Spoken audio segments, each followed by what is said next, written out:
Welcome to Magnet Marketers, our weekly live show where we break down the head, heart, and hand approach to building sustainable growth in your business. During each episode, we share actual client marketing best practice examples, strategies, and tactics that will help you generate real results. Our belief? A magnet always works better than being a bullhorn to attract, retain, and build your brand. Ready to dive into this week's Relationship Marketing Training Tuesday? Well, let's get started. Here's your host, Mike Gingrich and Jessica Phillips. Yay. Hello, and welcome to this Training Tuesday live for Magnet Marketers, where goals always help you become a magnet with your marketing versus being a bullhorn. And today I have a special treat for you. We're talking about how to build connection, not just conversation, and the difference between the two, because there is a difference. Just because you're talking and speaking some words doesn't mean that you're making a connection. And I'm very excited to introduce in just a moment one of my favorite humans, bad, fill in the blank, lady boss, Cohen, which I've had the pleasure to meet many years ago. And she's spoken at Social Media Week Lima with raving reviews. You guys will want to stick around for this. But while I introduce myself and Jaime, I would love to hear from you. Who's watching in with us live? Where are you watching in from? You'll notice Mike is not here with us today. We're wishing him well as he celebrates his anniversary with his wife on a beach somewhere beautiful. We won't disclose the location so they can enjoy time together. But if we've not met before, hello. My name is Jessica Phillips with Now Marketing Group in the Relationship Marketing System. And my goal is to help you love more, give more, and be more through the art of authentic relating. And we use relationship marketing to do so. And the topic authentic relating ties in nicely with our guest today, Jaime from The Right Words. She is all about authentic relating and understanding the difference between connection and conversation. So, Jaime, I'm excited to have you on. It's been way too long, but I would love for you to just introduce yourself and let everybody know a little bit more about who you are. Thank you. And it has been way too long. I can't believe it. These past couple of years have just flown by so quickly, but also have been so slow at the same time. It's like we're living in this time warp. Yes. Thank you so much for having me on the show. It's always so fun to get to spend time together, whether it's in person or whether it's online, but I'm really excited to be able to do this with you. Hi, everyone. I am Jaime Cohen. I am a communication coach and advisor and creator of The Right Words. I'm also a speaker and LinkedIn learning author. And my goal with everything I do is to take high achievers from good to great when it comes to communication and connection. So I work with people to help them land amazing jobs, negotiate salaries, get more, to tell their story more effectively and get more engagement online while they do it. But most importantly, to build strong, authentic communities that are there for you, that you are there for them, so that you can take anything that you do from an idea to an amazing adventure. That was very well said. And you do just that. So I was trying to remember the very first time we met, and I believe it was in Denver, right? It was. And it was all through connections too, because one of my LinkedIn friends had tagged me in a post on Facebook, and you had your Queenies group that was getting together. And I had just moved to Denver and didn't really know anyone aside from some friends from school back in Boulder when I went there years ago. And I came to the event and everyone was so welcoming, and I met you and all of the wonderful Queenies, and we got to talking, and it's just, the rest is history. And it's so funny how that happens. I mean, you connected me to so many amazing people in my area, and I ended up, through a connection that you introduced me to, who introduced me to someone else, I ended up speaking at a leadership summit in Dubai. Yeah. And John, so it's amazing. Turco, right? And Julie. Yeah. Amazing individual. And yeah, he was introduced to me by Jules Schroeder, who you introduced me to. And so it's always a lot of fun when anyone gets to know you, because you're so good at making these connections where you're able to build friendships, and then the things that you do, whether it's business or otherwise, just unravel really authentically. Yeah. So we just talked about 3 connections through really having a good conversation. And that's what happened. That was exactly how I remember you. Like, sometimes I may not remember the exact moment I met someone, but I remember like the quote says, how they made me feel and just like how they showed up. I'm like, you are amazing. I want to connect you to XYZ, right? Fill in the blank and do so immediately. And I knew like when we went to this meetup and it was a Queenies meetup, I think it was the very first Queenies retreat, which the Queenies retreat is a whole other story, but a group of amazing women who just want to show up online authentically, relating as well, and truly kind of show the power of being your true self online.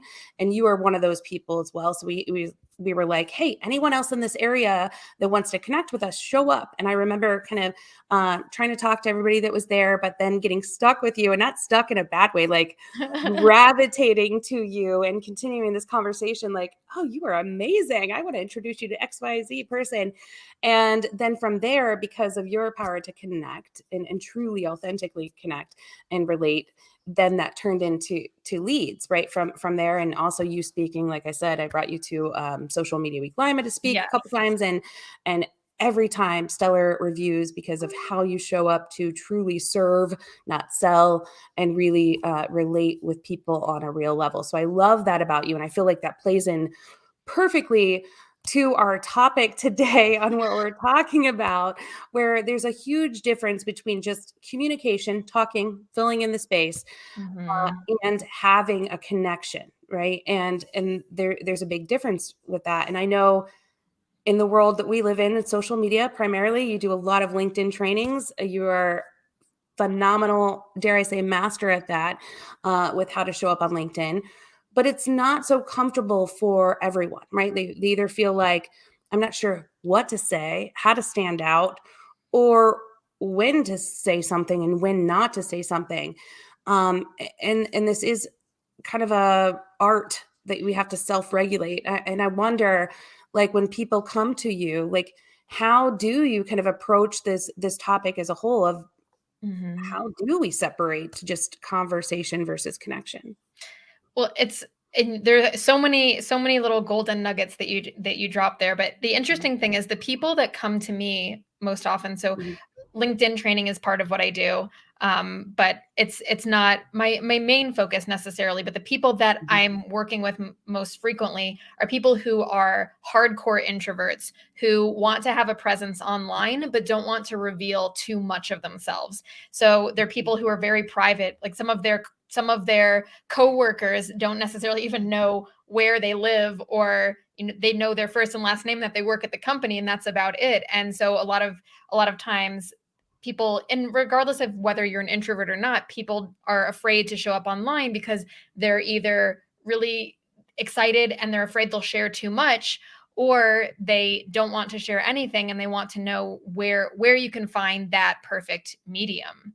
And so a lot of times there are a few things that people struggle with. There's that not wanting to be vulnerable and not wanting to share their deepest, darkest secrets. But that let's talk about that for a second, because being vulnerable online mhm, and connecting isn't about sharing your deepest, darkest secrets. You can share as much or as little as you want. And the whole mhm, point is to share something that connects with others, so that mhm, allows them to resonate. So something that I talk about a lot and that I hear a lot, and I'm sure a lot of people have heard, is that when you share a story, even though it's about you, your audience, your community, the person listening, they're the hero of the story. And mhm, that makes a lot of people scratch their head. They say, well, how can someone else be the hero of my story when it's about me? And mhm, there when we're talking about things, whether it's marketing or building relationships, there are a lot of words that can mean different things to different people, and that's something that you should think about also, is how does what I say resonate or not resonate with the other people that I'm speaking with. And that connects directly to the hero of the story. So when someone's the hero of the story, it simply means they're able to put themselves in your shoes.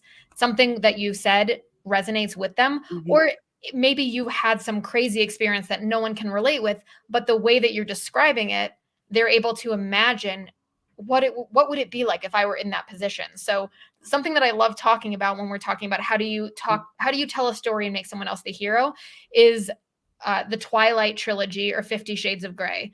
those are not great pieces of literature by any stretch of the imagination, but they have an amazing community around them because I was gonna both say we all still want to be in the story somehow. Yeah. yes, like I want to have this epic love story with a vampire. What would that be like?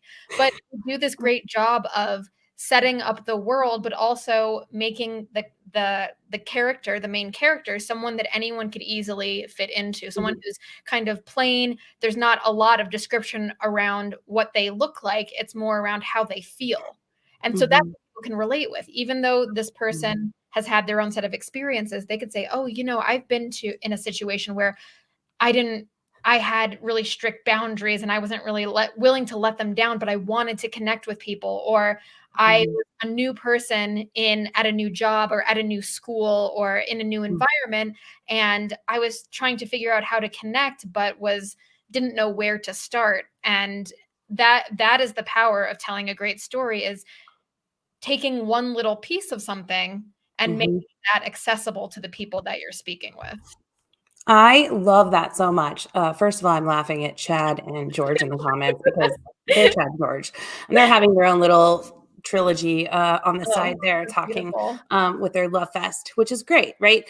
But I love many things that you said. First of all, is about inviting people into your story, but Mhm. also I think there is this misconception that when you're being vulnerable or transparent, that it has to be something that you're sharing that is completely tragic that maybe you haven't solved yet, right? I feel like everything in our life has a lesson or an element that someone else can relate to. It's finding Mhm. those stories, which Chad would appreciate because he was in earlier on Magnet Marketers this year and talking about finding the stories in your life, and that there's so many stories that we can find.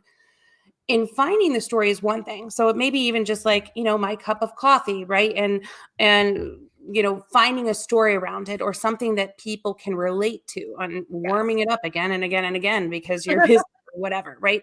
But the key that what you just said is not making it about ourselves, but inviting someone else in. And I feel like that is such an art too, to understand and really not skip over, to really understand. It's like we statements instead of Yes. I want warm coffee, and so I did this, and then I did that, and look at me. It's like when we have this happen to us, how are we going to react? And this is how, that we can proceed together and taking people along that journey together, right? And it's even when writing social posts out for myself and even for the team, that's what I'll look for. And I'm always telling the team, Julia's probably like, in the comments and really resonating with this because I'm always like, no, we statements, not I, not Mhm. I, are you, togetherness. And when you can just shift your mindset to that, how to bring people along for the story, that is the difference that makes a difference, right? Like that is inviting people in. Absolutely. And reframing is a big thing when it comes to being a strong communicator or a great personality online, and taking things from the me to the we. How do you bring everyone in to be a part of that story? And you can use simple phrases like, can you imagine a time, or what would it be like if, or talking about something that you are doing, but then like you said, simply just adding in that we, like, together we can do these particular things, or we did X, Y, and Z. And those aren't very specific examples, but you really don't need a ton of specificity to bring people in the beginning. And the more specific that you get, the more with your community, the more they get to know you along the way. But the biggest thing in the beginning is just simply showing up. And there's this theory in psychology called the principle, rather, the familiarity principle, saying Mhm. that as humans we like, and you've heard me talk about this many times, but as humans we like things that we are familiar with. And it's also called in social psychology the mere exposure effect. So by Mhm. merely being exposed to something, we are more apt to accept it. And the more familiar we are with something, the more that we'll like it. So by you showing up and by you inviting people in on a regular basis, regardless if your story is linear or not, people will get to know you and they can get to know different parts of you. Have you ever heard they did this with Coke and Pepsi, right? The same study, same result, right? So they took Coke and Pepsi side by side. And the first they did a group of blind taste tests, and they said, "Tell me which one you like more." Blindly taste test, and hands down, Pepsi won every time. But when they took the blindfold off, and people could recognize that it was Coke, not Pepsi, they chose Coca-Cola. And Mhm. that's exactly what you're talking about. This plays in, and I love that you're into psychology, and that's probably why I'm just like, I freaking adore her so much, because that's really what marketing and business is too, in a sense. But it's actually what everything is, and when we boil down to it, with connecting with people is psychology. And the main thing that all of us crave and need in our lives is a sense of belonging and acceptance and being understood and connection, right? And love and all of those things that are at our core essence that is hard to articulate, but we all still show up for, and we have the sense of belonging. So that Coke and Pepsi test is a prime example of continuing to show up, right, in a Mhm. way to where you're still not offending, you're you're at least trying, and not showing up in a way that is repelling people, but in a Mhm. way that, you're being seen, you are then being understood and understanding of your community and who they are. But that's going to start building that rapport that creates that magnet that people are going to want to stay with you longer. Um, and one other thing that you said early on, actually, when we were talking before we went on, is even just the power, though, of also like silence on the flip side of that, right? Mhm. Sometimes we feel like, oh my gosh, if somebody's being quiet or if there's not something going on, I need to fill the space. Like, how do we balance that out with showing up yet being holding space for things to happen? And this I love talking about this because it's something that causes it provokes so much anxiety in so many people. When do I fill the silence and when do I just stay and listen? But the power in silence is twofold. The more slowly that you speak, I mean, to an extent, of course, but when you speak slowly and you give space after you've made a statement, it gives the people that are listening or reading time to absorb that, they to let it marinate, and then to respond rather than to react. And then the other side of this is the power in silence is active listening. So when we're talking about when do you show up, when are you silent, how much are you listening to what the people are saying? It's not all about you, and in fact it's mostly about them. So when if we talk about, if we relate this to selling versus showing up and storytelling, if someone is constantly selling, selling, selling, it doesn't feel, it feels like they are taking up a lot of space, a lot of emotional space, a lot of physical space. Something's being pushed down our throats that we don't necessarily want, even if it's great. It's a lot. But if they are telling stories, and this is something that I do, I don't often talk a lot specifically about the work that I'm doing. And there's a balance here. And, I probably actually should talk more about the work that I do. But with all of that said, there's a balance. And I often talk about different things going on in my life, struggles that I've had, and things that I think other people can relate to. And that draws people in. And then the silence part of that is how are people responding? What are they sharing stories also? Are they trying to be a part of the conversation? And if they are, am I taking the time to respond to them? And there's there with everything that we do, there is a balance. Mhm. And if people are taking the time to respond to the work that you are putting together, then the least that you can do is interact with them. And when it comes to sharing information, if that is on stage or in a video, again, going back to the silence, is when you make those pauses. A lot of people feel uncomfortable about this because they think, oh, well, someone's going to think I lost my train of thought, or I don't know what I'm talking about, or I don't have expertise in this area. But really, I like looking at it like a virtual hug. Like Mhm. you've shared some information, and now you are extending your arms out to the people who are listening and then bringing them in. And Mm. so because silence at its very core is uncomfortable for everyone, you get to all feel that together. And then people are at the edge of their seat or the edge of their couch or wherever they are listening to you, wondering what could happen next. And it makes the next thing that you say a lot more powerful. Mm, I love that. So, another couple psychology things with that. Did you know when you hug for 10 seconds, holding it for 10 seconds, then it like starts, I think it's 10 seconds. Hopefully that's right. But I know it's at least 10 seconds. It starts releasing those endorphins, but it's not before Mhm. that, like that feel good chemical. Oxytocin. So it is like holding that space, holding that hug. I like that analogy. And there's also another quote that comes to mind when you're saying that, in how to respond, how to balance that kind of, sharing versus engaging and listening. It's to be the most interesting person, be the most interested, right? Mhm. Like is the quote. And I really wish I remembered who said that, but it's so true. It's like you can't just expect people to come to your content because you're sharing. Yes, invite them in, bring them into it.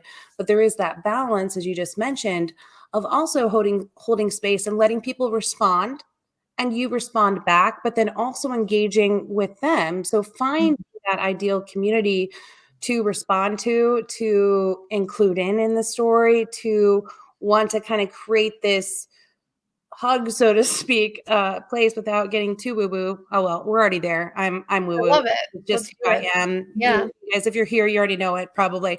But anyway, so but creating that space for that, you need to understand who you are inviting in, right? For that to have a sense of substance and depth that people do want to stay connected with, right? So it does kind of, this is multi-layered of understanding if you are having conversation versus Mhm. connection, there's that difference. And that difference to me and what you're saying is not only using the right words, which your brand is called, and you have amazing just wisdom with this, but also understanding of who is on the other end of that, that's receiving it, what they need, how you can show up for them for this sense of reciprocity, right? Mhm. Of engagement and of support and of understanding, to where then you can continue on this conversation. I love that. Connection, I should say, not conversation. Yes. I there's so much power in that, because something that really holds people back from speaking in a room full of people or creating content is feeling like they don't have the perfect words, or they don't have the vocabulary. We'll often hear someone speak who's extremely articulate, and the way that they put words together is it's so magnetic and it draws you in. You think, wow, I wish I could speak like that. But if you listen a little closer, and this isn't for everyone, because there are people who are extremely articulate and great communicators and connectors. Um, Sometimes people say a lot of beautiful words that don't really mean anything. Mhm. And the most intelligent person is the person who can synthesize information the best, who can make the information most accessible. So you don't have to worry about having the big words in the conversations that you have, or worrying about, if you're posting content, worrying about a typo here and there. It's it's how are people connecting, and how are you connecting back with them? And through that, I mean, the biggest part of that is listening. What are people saying? What are people looking for? And how can you start moving along that path? So something we were talking about also is, if you are getting started with your own content, and you want to build this community, or you have a community elsewhere and you want to bring them into a particular platform like LinkedIn, how do you start? What sort of content can you produce? And when I first got started on LinkedIn, um, I I saw Michaela Alexis sharing her story I love about it. having lots. She's amazing. She Mhm. inspires me so much, and she's the one who got me started with creating content. Oh, I I love saw her, and I remember, I mean, this is the power of connection. I remember that. seeing her content and thinking, "Wow, Mhm. this woman is amazing. I wonder if she would ever want to, like, I wonder if she would ever to respond to someone like me." And now we're friends, and She's it's like the most down to earth person, right? Like, yes. And like attracts like. sh Mhm. she's amazing, but the thing that is is really powerful is that she draws you in with her story, and she still has, I mean, she lets you in on what she's going through, but in a way that you can connect. And so I thought, Mhm. okay, well, I could do that too. So I shared a story about driving to work, and there was this homeless man who was on the corner of the main intersection I would cross every day. And the stoplight was always green, so I'd always drive by him, and I'd never, interact with him. I'd just see him. Mhm. But one day, the stoplight was red, and I was sitting in the car, and it was a nice day outside, and the sun was out, and he was walking around, and he was always smiling, and he would carry this cowboy boot around and in through the cars and ask, for donations for himself. And I rolled down my window and I gave him $1, and he said, I see you every day and you smile at me every day. And it makes such a big difference in my life, and keep smiling and keep being positive. Thank you. And that was so moving to me, because this person who's struggling, all I did was, I would make eye contact with him and smile Mhm. and sometimes wave. And that made such an impression on him. But that is the story that I started with on LinkedIn, Mhm. and saying this was it made me feel important. And it's Mhm. like, wow, this person who has nothing can make someone who, compared to them, has everything feel a certain way. And that's the power of having a brand and being open, because this guy's brand was this boot that he carried around, and his positivity. And so that was the first post that I put on LinkedIn, and I was so proud of it, and it got like 5 likes. And um for a lot of people, when that happens, they see these other people getting hundreds, thousands of likes, and they say, well, I didn't get a response, so I shouldn't continue. Um, Mhm. but I thought, okay, this is great, because there were at least 5 people who resonated with this story. And then, over the course of a week, I think maybe 15 people liked it. And I was like, great, we're moving in the right direction. And some people commented, and based on what they said, I started sharing more information. So the next story that I shared was Mhm. about working on a Sudoku book, and how when I first started, it was so complicated. And I always said to myself, well, I'm not really good at math. This isn't something that I can do. But as I continued, I got better and better. And pretty soon I was doing the hardest level of Sudoku, thinking, how did I get here? And it was just through that consistency. So I talked about what that Mhm. meant to me, and how with anything that we do, it starts out as something that we don't really understand until we do, and then it becomes simple. And with that post, I think I got 50,000 views. And I don't think this was the very next post, but the whole point is, views aren't Mhm. important. It's the Yes. conversations that were had in that post were really powerful. And that was what got me started on my content journey, because someone reached out to me and said, this really resonated with me. I feel there are a lot of times where I feel like I can't do something because everyone else understands it right away and I just don't. And Mhm. it really hit home. So anytime I would get a message like that, I would just craft content around that. And these were just little tiny bits of myself, and of they were tiny bits of me and what I was doing, but they weren't really that personal. And as I navigated through one story to the next, then I shared more and more. So the whole point of all of this is that, and George says, vanity metrics don't matter. No, vanity, Exactly. you Mhm. can. And one thing that I'll tell you too is, in the beginning of my content journey, I had I was getting so much engagement and so many views, and I will tell you, I was getting no business, no leads. I was getting hundreds of thousands, like in a year, 1 million views, but I wasn't getting leads. And now I'm getting significantly less than that, but because of the Mhm. relationships that I've built and the community that I've built, I'm getting tons of leads. And that's so the whole point is that, don't get discouraged by not Mhm. having a a, a large following, and by not having a lot of engagement. Find those individuals Mhm. and connect with them. And if you don't know where to start when you are creating content, tell stories about yourself. And the last That's it. thing, I know I've said a lot, but the last thing I want to add here is that when you share a story too, the way that you'll bring that connection in is by asking questions. So, and Mhm. also by explaining, why are you sharing this? Like, that's a beautiful story, Jamie, but why do I care? Because Mhm. you can do hard things, and that one step, the first step is the hardest step and the next step is a lot easier.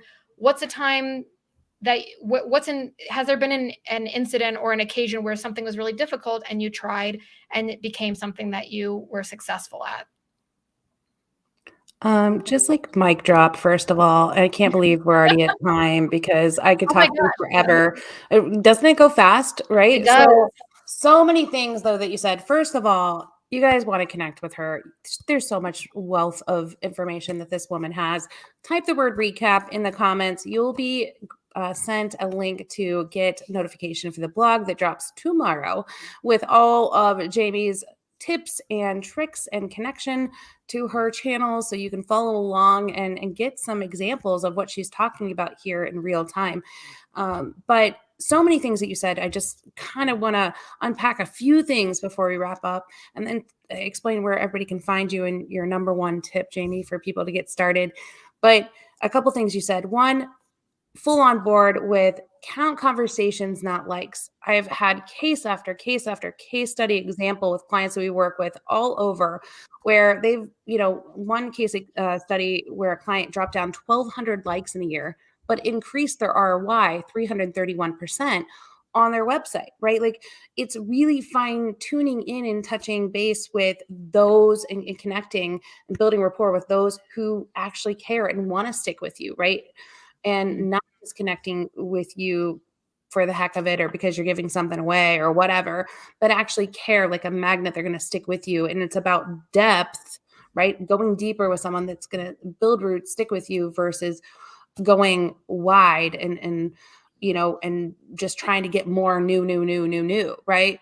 Another thing you said is like once you get clear on what you're sharing, like that story with the homeless person, I love that because you were sharing about how he made you feel, but you also made him feel like $1,000,000 yet didn't give him money, right? Like you made him feel important just by showing up. And that's the power of us and how we can show up for others. It's Mhm. about then getting clear on who we are. Clarity, conviction, and consistency is what ingredients build that depth, right? When you can get crystal clear on here's who I am. I'm going to get comfortable in my own skin a minute.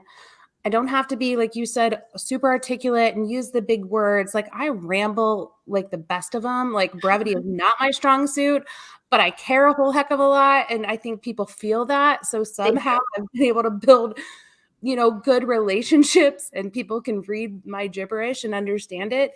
And I'm thankful for that. But it took me a while to get comfortable with that because I'm looking at like the Simon Sinek's of the world and the Seth Godins and these, and granted, they are amazing and super articulate, but I'm not them. I will never be them.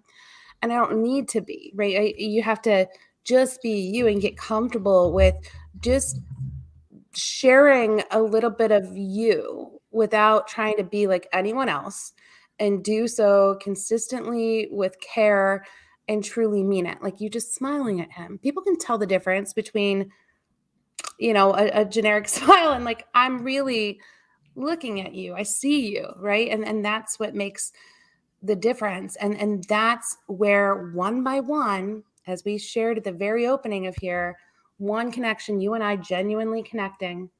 I was Mhm. so excited to introduce you to someone else that then introduced you to someone else that then created that lead that introduced you to someone else. And it grew like crazy from there because people truly got a sense of who you were. There were so many people at that event when we first met.